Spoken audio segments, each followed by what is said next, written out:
Happy Tuesday, fourth graders. It's Miss Brisson here, and I have The Rough-Faced Girl by Rafi Martin. We're going to be reading the second half of the book today. As you recall from yesterday, this book is very similar to the story of Cinderella. It is a Algonquian tale passed down from generations to generations that has similar qualities. Let's do a quick retell of what we know so far.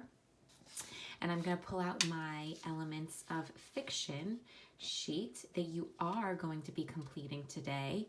This can be found on your day 26 classwork. So remember, we've got our characters. Who are the main characters that we've been introduced to so far? We know the rough-faced girl is our main character. We know that she has two older sisters, that are not nice at all. They're very mean to her. We have been introduced to the invisible being, although we can't see him, and his sister. And then we have her father, who that's where we left off yesterday. She went and asked him for some items. But our main character in the story is the rough-faced girl. The setting, they actually told us the setting on the very first page, which was once long ago, there was a village by the shores of Lake Ontario. So when it was long ago, and no, that's not specific, but it's still time, it still tells when and where. A village by the shores of Lake Ontario. So when you are completing your sheet, please tell where and when. That is the setting. You need to include both items. And right here on that first page, it tells you. And then the problem. What is the problem so far? We know that the problem is that the rough-faced girl has been treated very poorly by her older sisters. And we also know that she wants to go and see the invisible being. So that is her problem. We want the problem to relate to our main character. So as we read the rest of the story, we're going to be thinking about the plot, the main events that move the story along. That first, next, after that, and finally. And then we're going to find the resolution, or how the problem was solved. So I want you to be taking note of those items as I read, and then we will go back over this chart when we're finished.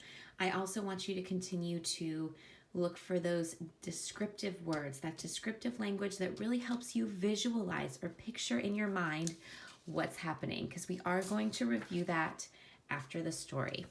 So let's pick up where we left off. Remember, the last thing that we read was that she had gone to her father and asked for the shells, the moccasins, and the buckskin. And he said he didn't have anything new to give her, but she said she would have whatever he could spare.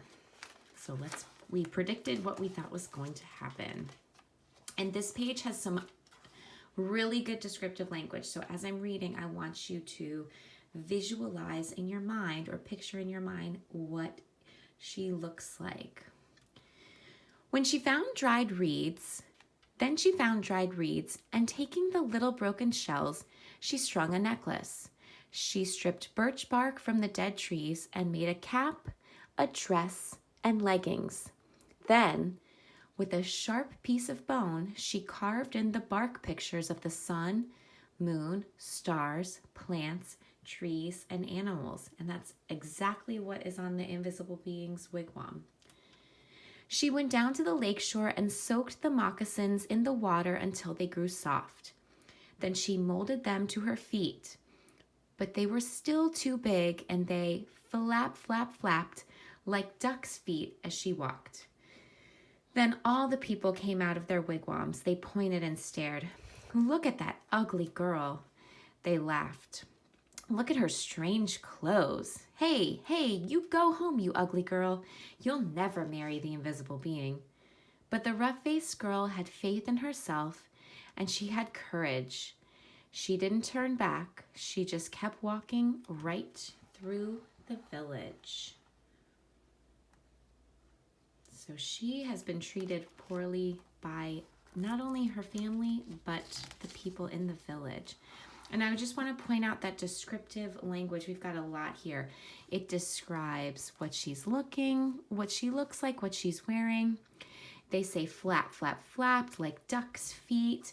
That kind of, I pictured in my mind the moccasins being very large and flapping as she walked by. And it just gave you more language and description to help you picture in your mind what she looks like.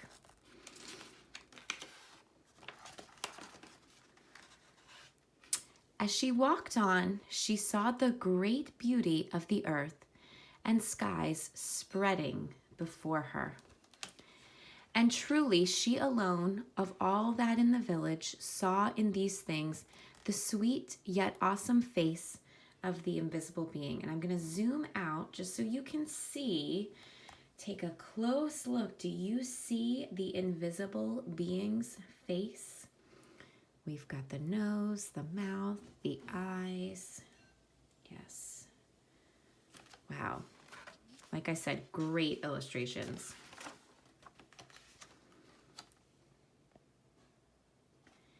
At last she came to the lake shore just as the sun was sinking behind the hills, and the many stars came glittering out like a fiery veil in the darkening sky overhead.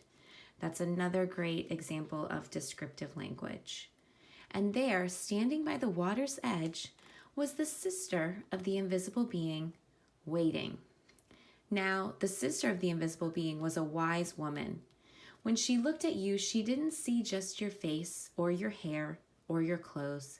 No, when she looked at you, she would look you right in the eyes, and she could see all the way down to your heart, and she could tell you if you had a good, kind heart or a cold, hard, cruel one. So a cruel one like the older sisters. And when she looked at the rough-faced girl, she saw at once that though her skin was scarred, her hair burnt, her clothes strange, she had a beautiful, kind heart. And so she welcomed her dearly, saying, "Ah, my sister, why have you come?" And the rough-faced girl replied, "I have come to marry the invisible being."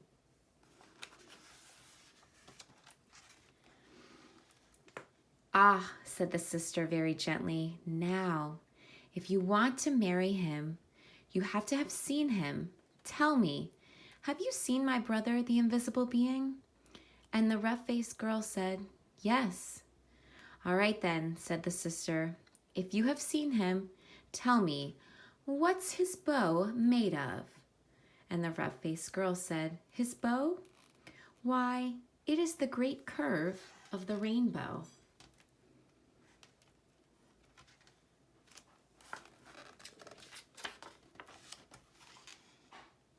"Ah," exclaimed the sister in excitement. "Tell me," she asked, "if you have seen my brother, the invisible being, what's the runner of his sled made of?" And the rough-faced girl, looking up into the night sky, said, "The runner of his sled? Why, it's the spirit road, the Milky Way of stars that spreads across the sky." And you can see the shape forming the sled. Pretty cool, isn't it? "Ah," cried the sister in wonder and delight, "you have seen him. Come with me." And taking the rough-faced girl by the hand, she led her back to the great wigwam and sat her in the seat next to the entrance, the wife's seat. Remember, when the older sisters came, they had to sit in the back. Then they heard footsteps coming in along the path, closer and closer. The entrance flap of the wigwam lifted up, and in stepped the invisible being. And when he saw her sitting there, he said, "At last we have been found." Then smiling kindly, he added, "And oh, my sister, but she is beautiful." And his sister said, "Yes." And I want you, this page also has some really good descriptive language. I want you to actually close your eyes as I read the final page and just visualize or picture in your mind what's taking place. I'll show you the illustration after. The sister of the invisible being then gave the rough-faced girl the finest of buckskin robes and a necklace of perfect shells. Now bathe in the lake, she said, and dress in these. So the rough-faced girl bathed in the waters of the lake, and suddenly all her scars disappeared from her body. Her skin grew smooth again, and her beautiful black hair grew in long and glossy as glossy as a raven's wing. Remember, a raven is a type of bird. Now anyone could see that she was indeed beautiful. But the invisible being and his sister had seen that from the start. There's the illustration. I think that's our last page. But I want you to notice how they described how her hair was long and glossy as a raven's wing. They said the scars vanished from her body.